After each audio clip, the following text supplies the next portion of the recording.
జనవరి 22, 2026. ఆదికాండము 22వ అధ్యాయము. ఆ సంగతులు జరిగిన తరువాత దేవుడు అబ్రహామును పరిశోధించెను. ఎట్లనగా ఆయన అబ్రహామా అని పిలవగా అతడు చిత్తం ప్రభువా అనెను. అప్పుడు ఆయన, నీకు ఒక్కడై ఉన్న నీ కుమారుని అనగా నీవు ప్రేమించు ఇస్సాకును తీసుకొని మోరియా దేశమునకు వెళ్ళి అక్కడ నేను నీతో చెప్పబో పర్వతములలో ఒక దాని మీద దహన బలిగా అతన్ని అర్పించమని చెప్పెను. తెల్లవారినప్పుడు అబ్రహాము లేచి తన గాడిదకు గంత కట్టి తన పనివారిలో ఇద్దరిని తన కుమారుడగు ఇస్సాకును వెంట పెట్టుకొని దహన బలి కొరకు కట్టెలు చీల్చి లేచి దేవుడు తనతో చెప్పిన చోటికి వెళ్ళెను. మూడవ నాడు అబ్రహాము కన్నులెత్తి దూరము నుండి ఆ చోటు చూచి తన పనివారితో, మీరు గాడిదతో ఇక్కడనే ఉండుడి, నేనును ఈ చిన్నవాడును అక్కడికి వెళ్ళి దేవునికి మొక్కి మరలా మీ యొద్దకు వచ్చేదమని చెప్పి దహన బలికి కట్టెలు తీసుకొని తన కుమారుడగు ఇస్సాకు మీద పెట్టి తన చేతితో నిప్పును కత్తిని పట్టుకొని పోయెను. వారిద్దరూ కూడి వెళ్ళుచుండగా ఇస్సాకు తన తండ్రి అయిన అబ్రహాముతో, నా తండ్రి అని పిలిచెను. అందుకతడు, ఏమి నా కుమారుడా అనెను. అప్పుడు అతడు, నిప్పును కట్టెలును ఉన్నవి గాని దహన బలికి గొర్రెపిల్ల ఏది అని అడుగగా అబ్రహాము, నా కుమారుడా, దేవుడే దహన బలికి గొర్రెపిల్లను చూచుకొనునని చెప్పెను. అలాగూ వారిద్దరూ కూడి వెళ్ళి దేవుడు అతనితో చెప్పిన చోటికి వచ్చినప్పుడు అబ్రహాము అక్కడ బలిపీఠము కట్టి కట్టెలు చక్కగా పేర్చి తన కుమారుడగు ఇస్సాకును బంధించి ఆ పీఠము పైనున్న కట్టెల మీద ఉంచెను. అప్పుడు అబ్రహాము తన కుమారుని వధించుటకు తన చెయ్యి చాపి కత్తి పట్టుకొనగా యెహోవా దూత పరలోకం నుండి, అబ్రహామా, అబ్రహామా అని అతని పిలిచెను. అందుకతడు, చిత్తం ప్రభువా అనెను.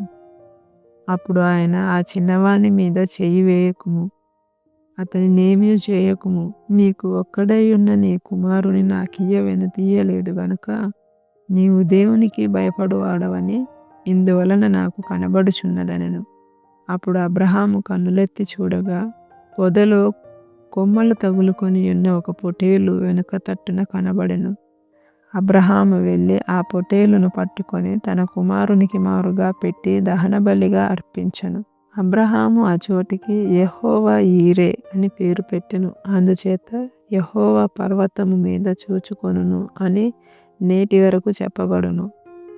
యెహోవా దూత రెండవ మారు పరలోకం నుండి అబ్రహామును పిలిచి ఇట్లనెను, నీవు నీకు ఒక్కడే అయ్యున్న నీ కుమారుని తీయక ఈ కార్యము చేసినందున నేను నిన్ను ఆశీర్వదించి ఆకాశ నక్షత్రము వలను సముద్ర తీరమందలి ఇసుక వలను నీ సంతానమును నిశ్చయముగా విస్తరింపచేసెదను.